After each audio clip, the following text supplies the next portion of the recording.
জুলাই আন্দোলনে শেখ হাসিনার নির্দেশে এবং তার ছেলে সজীব ওয়াজেদ জয়ের পরামর্শেই সাবেক প্রতিমন্ত্রী জুনায়েদ আহমেদ পলক ইন্টারনেট বন্ধ করতেন বলে জানান প্রসিকিউটর গাজী তামিম, যার তথ্য প্রমাণ ট্রাইব্যুনালে জমা দেওয়া হয়েছে।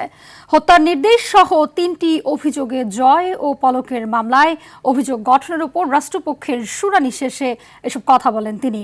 এই মামলার আসামি পক্ষের শুনানি 15ই জানুয়ারি। জি.এম. মাহমুদের রিপোর্ট।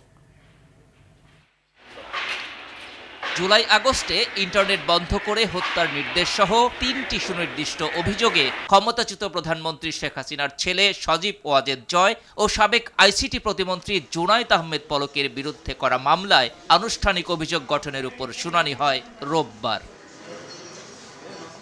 এদিন রাষ্ট্রপক্ষের শুনানি শেষে আসামি পক্ষের শুনানির জন্য 15 জানুয়ারির দিন ঠিক করে আন্তর্জাতিক অপরাধ ট্রাইব্যুনাল 1। এ বিষয়ে প্রসিকিউটর গাজী তামিম বলেন, ছাত্র জনতার উপর নির্যাতন চালাতেই জুলাই আগস্টে পরিকল্পিতভাবে ইন্টারনেট বন্ধ করত আসামিরা। তারা পরিকল্পিতভাবে এই গণঅভ্যুত্থানে নিরীহ নিরস্ত্র ছাত্র জনতার উপরে নির্যাতন এবং নিপীড়ন চালানোর উদ্দেশ্যে ইন্টারনেট পরিষেবা বন্ধ করেছিলেন। এই ইন্টারনেট বন্ধ রাখার জন্য সরকারি চিঠি, নথি উপাত্ত আমরা সবই ট্রাইব্যুনালে জমা দিয়েছি।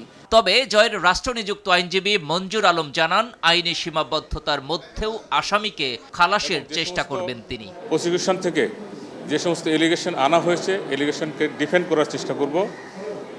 আশা করি আমি ট্রায়াল ফেস করে আমার আসামিকে আমি খালাস করতে সক্ষম হব।